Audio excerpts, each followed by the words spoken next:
Zero ao bilhão. Como ficar rico no Brasil? Paulo Guedes, Perguntar aula para de os grandes economia. prêmios Nobel de Economia o que eles acham de Marx, foi um pós-ricardiano menor. Segunda categoria. Porque ele partiu de uma teoria completamente superada, que é a teoria do valor trabalho. Só o trabalho cria riqueza. Isso é uma tolice monumental. Por exemplo, se você tiver o trabalho com uma tesoura de cortar grama, você leva, por exemplo, se você for um jardineiro, você vai cuidar de um jardim a cada 3, 4 dias. Você vai ficar 3, 4 dias porque você tem um capital chamado tesoura. Se você tiver uma máquina de cortar grama e, ao mesmo tempo, uma secretária e, ao mesmo tempo, uma Kombi para levar 3 ou 4 jardineiros, um para cada lugar, eles vão fazer, possivelmente, cada um deles, 3 ou 4 jardins por dia. A produtividade vai ser muito maior. E ele vai ganhar 3, 4, 5 vezes mais do que ganhava antes. Então, é uma falácia. E olha, o mais importante é o seguinte, que esse homem inteligente, que aliás viveu às custas dos outros a vida toda, né? Porque ele nunca trabalhou, ele ficava só estudando na biblioteca lá em Londres, escrevendo, inteligente, vivendo às custas. A mulher passando miséria e passando fome. Os filhos passando fome. E ele escrevendo como é que ele ia libertar a raça humana. Resultado, essa receita dele foi aplicada na Rússia. 30 milhões de pessoas passando a grande fome. Foi aplicada na China. 60 milhões de pessoas na miséria. E aí vieram as variantes aqui para nós. O último exemplo está aqui, a Venezuela. O socialismo bolivariano do século XXI. 4 milhões de bolivianos, de venezuelanos fugindo. O Brasil está recebeu milhares. Da mesma forma, nós vimos Cuba, empobreceu. Nós estamos vendo a Argentina indo para a inflação. Então, veja bem, o inferno está cheio de boas intenções. Então, um homem bem intencionado, culto, como era Marx, mas, lamentavelmente, baseado numa teoria equivocada, que era a teoria do valor-trabalho. Então, esse homem levou milhares de pessoas e milhões de pessoas à miséria, inclusive pela reação que provocou. Se você falar assim, quem são os nazistas? Os nazistas são os nacional-socialistas. O partido nazista, criado na Alemanha, chama-se Partido Nacional Socialista do Trabalhador Alemão. Porque o que acontecia? Como tinha a Internacional Socialista, que são trabalhadores do mundo, univos e vamos destruir o capitalismo, os nacionalistas criaram um partido também socialista, porque todo mundo era socialista. E foram duas guerras mundiais, e agora uma guerra fria logo depois, e distribuindo miséria para o mundo inteiro. Isso, mas só para terminar, a China, a Índia, o Paquistão, 3,8 bilhões de eurasianos, pessoas que viviam no leste europeu, Polônia, Hungria, República Tcheca, que era a Tchecoslováquia, Iugoslávia, que também se partiu em Croácia, etc. Esse pessoal todo, viúvas do socialismo, cansados da miséria e da fome, abandonaram esse princípio e mergulharam nos mercados globais. Então a China saiu da miséria, a Índia está saindo da miséria, justamente quando eles abandonaram essa noção econômica. Continuaram com regimes políticos fechados, com regimes ainda fechados. Mas economicamente já aposentaram Marx há muito tempo. Ponto extraordinário, porque a verdade é o seguinte: você tem que entender o outro lado, você tem que escutar o outro lado. Eu sempre escutei, eu li tudo que a esquerda escrevia. Eu li tudo.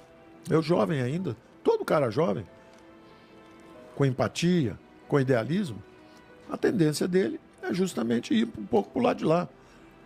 Porque o socialismo roubou a bandeira das grandes religiões.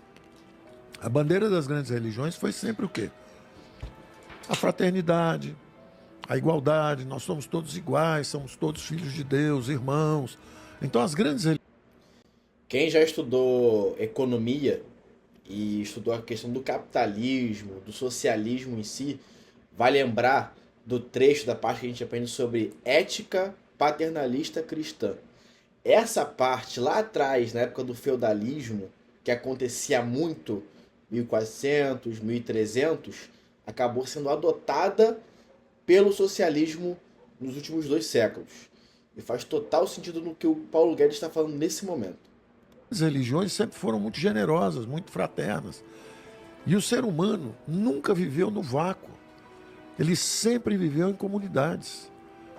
Nós devemos estar sempre juntos. A nossa espécie, inclusive, sobreviveu porque ela é cooperativa, acima de tudo. Nós somos cooperativos, então essa ideia de ver o mercado é competição, é um tirando o dinheiro do outro, é explorando, é uma visão completamente equivocada. Você está usando um relógio, você fez esse relógio? Não. Você está usando uma camisa, você usou essa camisa, fez essa camisa? Essa, não, mas mais ou menos. Mas você não costurou, né? Não. Você fez esse microfone? Não. Ou fez essa lâmpada? Também não. Como é que você usa isso tudo? Você colabora com serviços de comunicação, recebe em troca desse serviço prestado alguma coisa que te permite usar toda essa cooperação humana que está aqui dentro. Isso é magnífico, isso é extraordinário. Para você poder ser um pianista, você tem que viver numa sociedade sofisticada. Como é que você vai ser um pianista se você não sabe plantar batata numa tribo? Então você precisa de uma sociedade sofisticada que troca, não é? Por isso que tinha poucos no passado, porque tinha um rei e tinha que te patrocinar. Hoje não, qualquer um pode, se for um bom artista. Pode ser pianista, pode ser músico, pode ser cantor. Tem até muito junk sendo vendido por aí e o cara tá bem, tá rico, tá satisfeito, tá feliz. Porque se o gosto for junk, o junk passa. Por exemplo, eu adoro junk food, eu escuto junk music também. Tudo bem, pô. Então, essa visão da cooperação humana é muito mais poderosa do que essa visão de que nós somos uns contra os outros, que nós, na verdade, um para dar certo tem que explorar o outro. É falso, é errado. A natureza pode ser um jogo de soma zero, mas não a humanidade. A humanidade é cooperativa. 1 mais 1, 6. Nós vamos colaborar e nós vamos criar algo bem maior do que nós. Então, esse senso de propósito, para quem se aprofunda em estudo de economia, entende isso, torna essa visão da esquerda quase que uma tragédia. Eu tenho artigos escritos, quando o socialismo bolivariano começou, eu falei, bom, eu já vi isso tantas vezes na história, que eu só posso me sentir apiedado do que vai acontecer na Venezuela. Eu tenho isso escrito quando o Maduro, o Chaves, na verdade, subiu. Eu falei assim, olha que pena, nós vamos assistir mais uma tragédia. A quinta maior renda per capita do mundo era a Argentina, o primeiro metrô, um sinal de civilização, riqueza. A Argentina está afundando há 100 anos, não é? E o Brasil está afundando há uns 30. Então, isso já aconteceu tantas vezes. 3/4 do século o Brasil foi um dos líderes, né, de crescimento? O Brasil, no século passado, durante 3 ou 4 décadas, foi a economia mais dinâmica do mundo, 7,3%. Final do governo militar já estava crescendo 5%, já está começando a descer, por causa do modelo econômico. Modelo econômico ruim. O que tu quer dizer com modelo econômico? O modelo econômico é o seguinte, você tem duas grandes visões. A primeira visão é que acredita que você, o seu poder criativo, a sua capacidade de trabalho, cada um de nós com o que tem, o seu conhecimento. Claro, quanto mais educação, maior a sua capacidade de contribuir pelo conhecimento que você tem. Quanto maior a quantidade de tecnologia embutida no capital, por exemplo, você pode fazer capital cimento, estádio de futebol. Muito bom. Todo mundo se diverte, enche o estádio, etc. Mas às vezes com um volume menor de capital, mas numa economia digital, você produz algo mais produtivo do que assistir um jogo de futebol. Tem a diversão nossa, quer ver o futebol, eu adoro futebol, mas tem as coisas que são mais produtivas. Você é flamenguista, né? A tecnologia... Eu sou Flamengo. Acertei, sou Flamengo. Caralho. Sou Flamengo, sou Mengão, sou Flamengo. Tá de verde mesmo. hoje, viu? Sou Flamengo mesmo. Salve, verdão. E como eu sou velho, eu vi... Vou te dar um exemplo, hein? Eu adoro o Zico, mas eu levei uns 3 anos, 4 anos para falar assim, não, é super craque. Levei uns 3 ou 4 anos, apesar de ser Flamengo, porque eu tinha ido para fora estudar quando ele surgiu. Quando eu voltei, eu comecei a analisar. Só que eu tinha visto jogar. Na minha geração, quando eu era menino, quem eram os craques? Pelé, Garrincha. Quando eu vi esse pessoal jogar, eu falava, bom, essa turma é fora de série. Aí eu vi o Zico e falei assim, deixa eu examinar. Deixa eu ver se é isso mesmo que estão falando. E aí, falei, é isso mesmo, é muito bom. Mas quem viu o Pelé jogar não aceita qualquer um, entendeu? Então, eu vejo os argentinos às vezes falando, não, porque o Messi é jogador de futebol de salão acelerado, joga bem, faz gol, é bacana, mas não dá para comparar com o Pelé. O Pelé é de qualquer lado, você não sabe com que perna ele batia, jogava com as duas. batia falta com a direita, com a esquerda, matava a bola no peito, parava no ar, dava bicicleta. Olha os filmes, veja os filmes antigos, veja o que é o Pelé jogando e vê a turma jogando hoje. Vê a turma jogando hoje. Pô, mas eu já atrapalhei, cara. Você estava falando sobre o modelo econômico. Econômico. Então tá dizendo o seguinte: tem O cara fala um negócio mó sério de economia, aí vem o Igor e fala, pô, você é flamenguista? Não dá, não dá. duas grandes visões. Uma visão é de que nós todos somos muito valiosos e criamos muito valor. É o que se chama de uma economia de mercado. Cada um de nós na sua vantagem. Por exemplo, um vive no campo, ele começa a produzir lá alimentos. O outro vai para uma universidade, vira professor, distribui conhecimento. O outro é um bom comunicador, como você. Vira um provedor de serviço de comunicação, bota uma opção de gente ligada, seguindo, ouvindo, querendo saber o que está acontecendo. Cada um de nós de um jeito. E nós, como uma comunidade, resolvemos atribuir algumas funções para o governo. Algumas. Por exemplo, nós não atribuímos para o governo o direito de escolher se nós vamos ter religião ou não, ou que religião vamos ter. Nós não atribuímos ao governo o direito de dizer em que nós vamos trabalhar, a que preço você pode vender o seu serviço ou não. Tem uma série de coisas que nós não atribuímos ao governo. Cuidado, porque aí nós vamos discordar Vamos monte. chegar lá. Não faz mal não, eu vou dizer. Então tem uma visão de mundo que é o seguinte: nós somos cidadãos livres, nós temos talentos que são complementares, nós estamos aqui colaborando uns com os outros, mas precisamos de um governo para criar algumas normas sociais de comportamento, que nós vamos criar juntos. Algumas funções nós vamos atribuir. Por exemplo, nós vamos ajudar os mais frágeis, fiquem para trás. Os que não tiveram oportunidade de se educar, vamos tentar educá-los. Vamos aparar as arestas que ficaram. Alguém que caiu, que está fragilizado, que está com uma deficiência qualquer, não consegue trabalhar. Nós temos obrigação de carregar nossos irmãos. Se você estudar biologia evolucionária, você... E é um ponto interessante que o Paulo Guedes fala aqui, de ajudar os mais vulneráveis, né? Mesmo você sendo um liberal, e você gostando da economia de mercado, e você sendo mais à direita, existe esse ponto de você ajudar mais as pessoas e atribuir algumas funções ao Estado. Agora, a partir do momento em que o Estado começa a te atrapalhar, ao invés de te ajudar com algumas funções das quais são importantes que ele toma conta, começa a ficar ruim.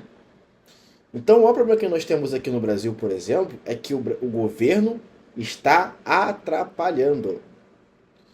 Ele não está ajudando as pessoas que, de fato, geram valor, criam valor.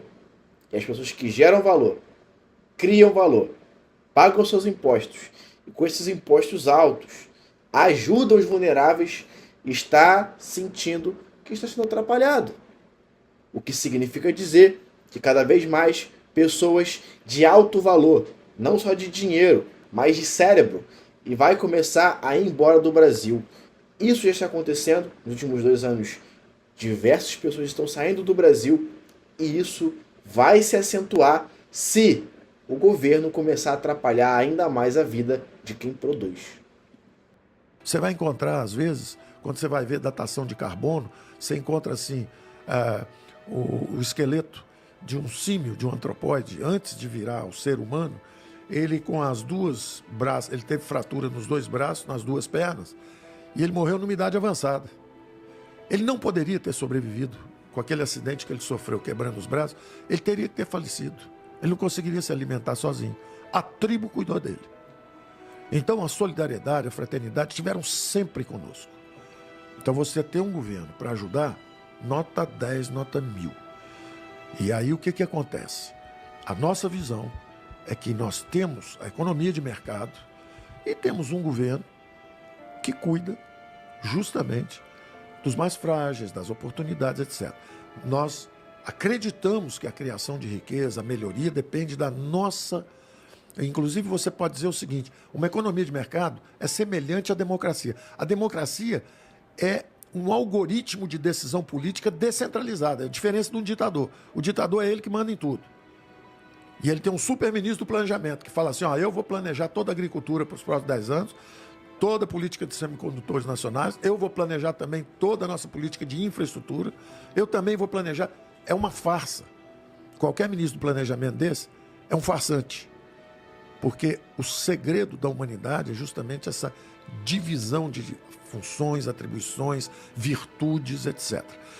Então é justamente isso, pessoal. A questão do Paulo Guedes em si, aqui no vídeo do Zero ao Bilhão, ele explica basicamente que a questão do Karl Marx, né, e a ideia, a filosofia que ele trouxe, que foi difundida ao longo do último século, trouxe diversas consequências negativas para o mundo. Isso daí não é novidade para ninguém. O fato de você estar vendo a situação do mundo hoje em dia nos braços do socialismo, a gente começa a perceber que, de fato, muitos países estão sofrendo, né? A Argentina agora está começando a sair das amarras do socialismo. Países como a Venezuela está sofrendo ainda por diversos fatores que já foram discutidos anteriormente.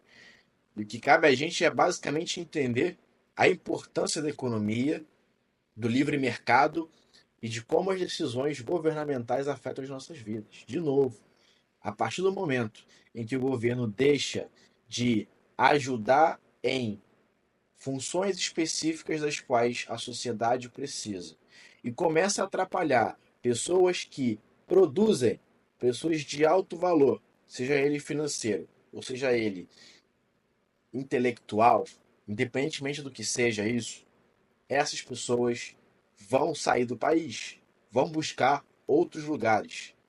Diversos brasileiros de alto valor, seja de mão de obra, seja de cérebro, seja de dinheiro, está saindo do Brasil porque sente que está sendo atrapalhado pelo governo. E isso é muito ruim, porque vai ter pessoas cada vez mais saindo do país. E se elas tivessem a confiança de que poderiam, de fato, performar bem dentro do país, teríamos cada vez mais qualidade dentro do Brasil. É basicamente isso. Se você gostou desse vídeo, deixa aqui embaixo seu comentário. Fico por aqui. Aquele abraço e tchau.